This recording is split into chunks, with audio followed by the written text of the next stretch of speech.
patriote de la tribu congolaise, ah papa, le président le plus beau du monde, il faut pas y aller.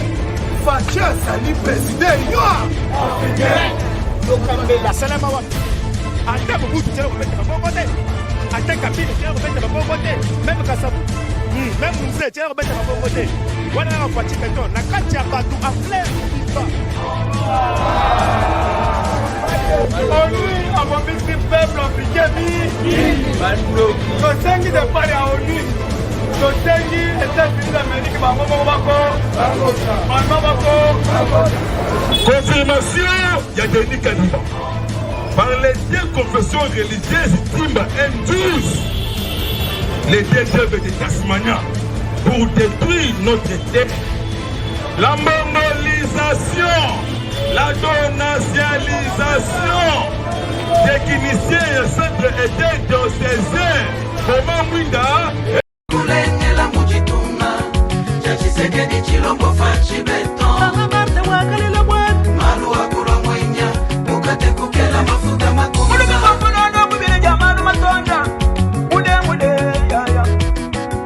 Malu kulengela mujituma Chachiseke di chilombo Fachi beton Malu akura mwenya Ukate kukela mafuta makuza Jean-Marc Kabonde, l'aigle du pouvoir très fort.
Jean-Marc Kabonde, l'aigle du pouvoir très fort.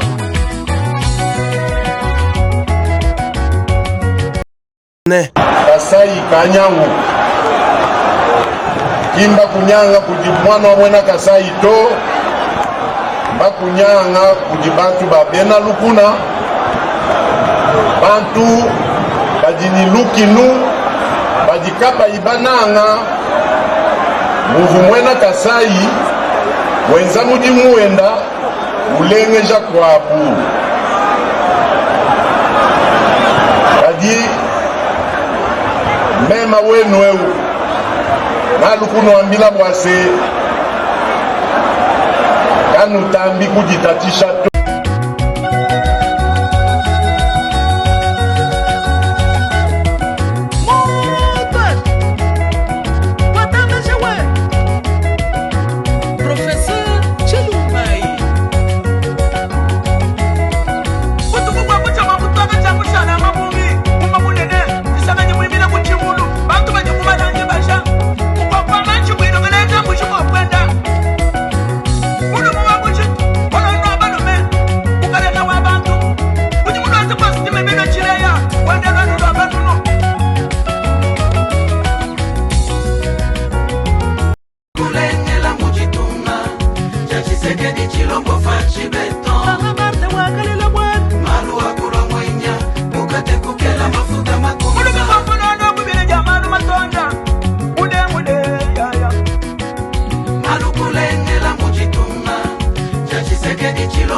Bonsoir rebelle na balandinyo so midor tu vis na bisingo so bozolanda biso de partout en tout cas na yebi très bien que bobanda kozela émission sénateur debout na actualité ndenge ezali en tout cas boyiba très bien que lelo masolo ezo beta na niveau au sakanate ndenge sengeli talaka ka lisu ya mokonzi ya mboka Fatou Beton sénateur debout molobeli bana mboka to yebisi bango ba critiquer bango baloba nyonso bakoloba mais nous notre travail c'est défendre ce qui est bien. Défendre ce qui est bien. Pe, to suki pe ka wana te, to pansaka, o esengeli ko panza, pe, to kumisaka. Ba, o esengeli ko kumisa, na misala malamu, o izo sala ke mboka, emata, ekeli liboso.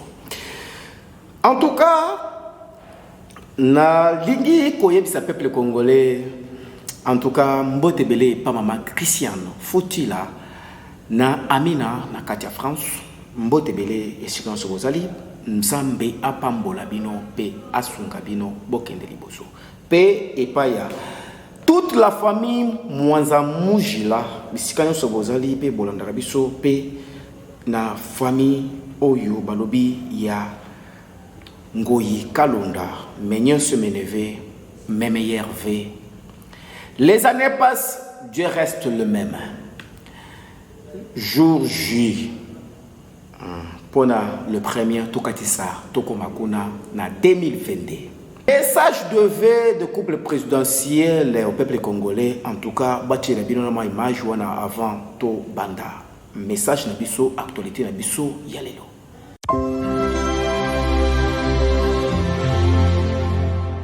Très chers compatriotes, nous voici au terme de l'année 2021. Les temps se succèdent et ne se ressemblent pas.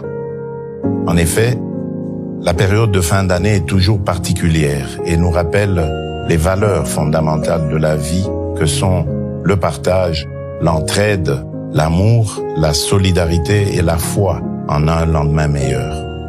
Il est vrai que le contexte continue d'être singulier, car la crise sanitaire qui nous avait durement touchés l'année dernière a de nouveau perturbé cette année qui tend à s'achever.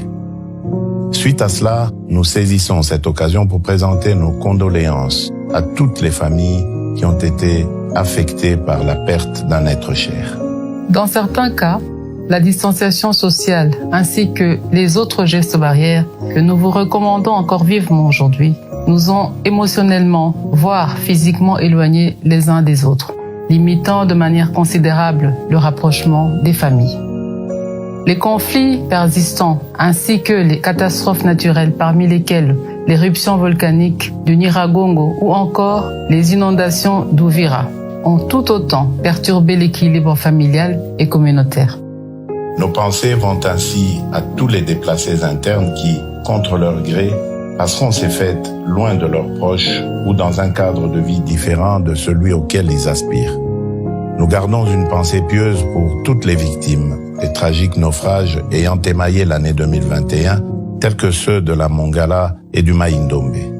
Par ailleurs, la période des festivités est l'opportunité de regarder à ce verre à moitié plein et de partager de belles histoires.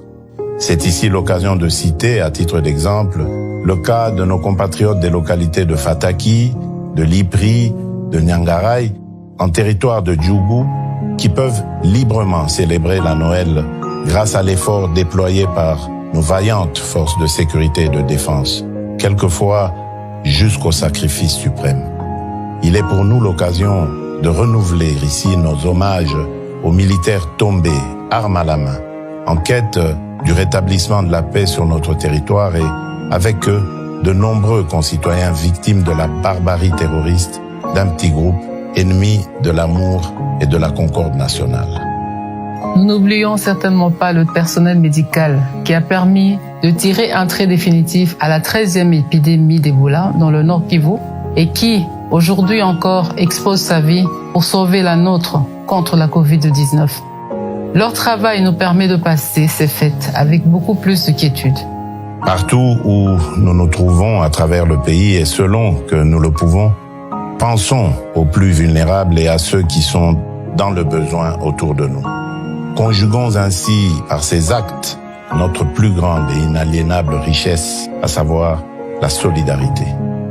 Il est de notre devoir à tous, sans exception, où que nous soyons, de rendre beau et joyeux ce jour de la Nativité, mais en même temps de nous engager résolument en 2022 par le travail et la paix à faire de notre pays, la République démocratique du Congo, un pays plus beau qu'en 2021. Comme disent les Saintes Écritures, voici la journée que l'Éternel a faite. Qu'elle soit pour nous tous un sujet d'allégresse et de joie. Nous vous souhaitons une joyeuse fête de Noël. Ainsi qu'une bonne et heureuse année 2022. Que Dieu bénisse la République démocratique du Congo, son peuple et tous ceux qui l'ont choisi comme leur lieu de résidence.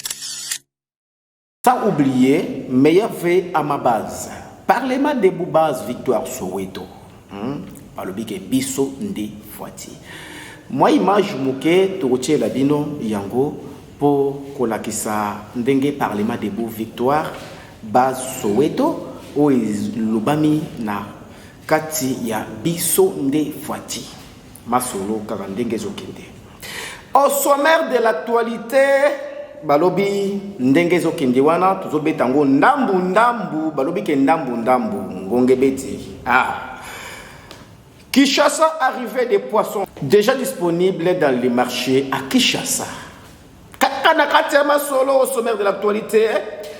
Félix Tshisekedi à la population de Mbujima, je suis venu voir clair dans la réalisation des projets. Chilejelo. Kakanandenge masolo zokende balobi kelelo toko beta yango kakande ndenge sengeli ko beta. Sans oublier na pesa mbote paya yemoko vice-président na katia Bas Soweto combattant Franck. Babike mona bandundu oyo azali combattant na IDPS asimbi Bas Soweto Vanda Kimia en tout cas Fachi Beton alingio makasi. Le président de la République est arrivé ce mardi 28 décembre 2021 en début de la soirée à Kabinda, capitale de la province du Lomami dans l'espace du Grand Kasaï. Masolo tozo kende ndenge zali tozo panza toko panza tozo luba pe toko luba.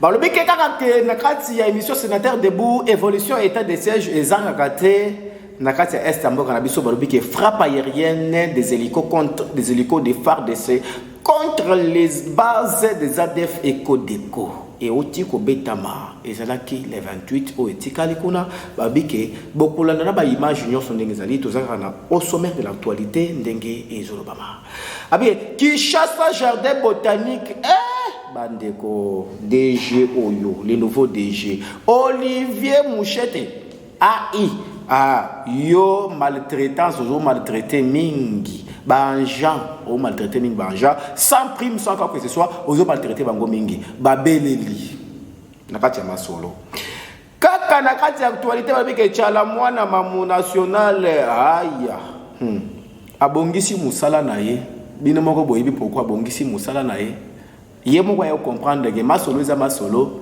et rotika la masolo o azana ebonga azana ebonga yo ata so sali opposition dengenini imaginez IDPS mo ka beti 37 ans yo o ya ko renverser Fachi Beton na banzemu changer plan ya ka be bongisa musala balobi hérité watanabe mutu na tembe masolo ka ndenge zali bino moko bolanda na image na suka ya émission na biso ndenge zali Jibé Piana balobi ke mutu pamba donc balobi ke papa chéri bokolanda ye kaka na kati ya masolo balobi ke bango nyonso sima ya Fachi bande ko balandi ya Mido TV ndenge bolanda ka émission chronique amour du Congo ndenge ezo ndenge to lobaka yango à tout moment ndenge bolanda ka biso de partout en tout cas na pesi mbote bele pa Gilles Lingeti pe pa président balobi ke moi chika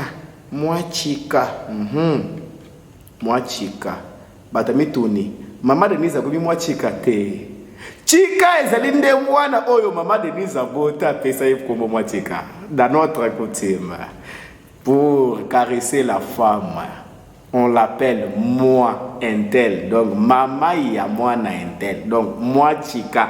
Donc, maman Denise Aboti, moi na ya moi sa PC combo Chika. C'est quand Fati Beton a commis le rabais comme moi. Na mou pompa. En tout cas, Maître Albert Ngouka Londa Holandanga de partout. En tout cas, na Kata States. Mabike na mou pompa Fati Beton à lobby. Moi Chika yaka opesa batumbo mbote. En tout cas, ça fait débat. Macha Kobed. Tozo kende na kati ya ba solo ndenge zo kende. Boyoka kandate. Boyoka kandate. Kala. Fatuna! Alléluia. Pourquoi Kambala? Fatuna! Fatuna! On dit que le président soit au Lingagé, hein?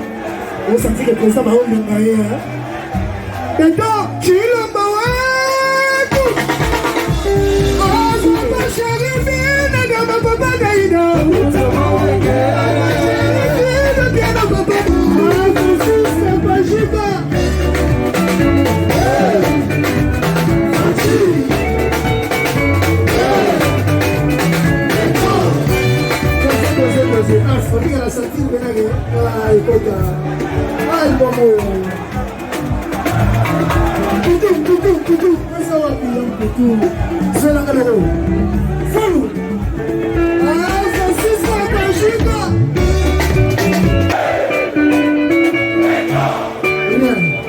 Mbujima kuna musika yoki nega tokanga benaka yo kati na musika kuna sentir que toyemba ki tolaka Dario Mongondo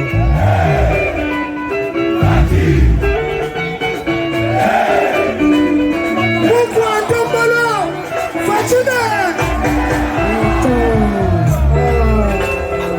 Alléluia Pourquoi Tombolo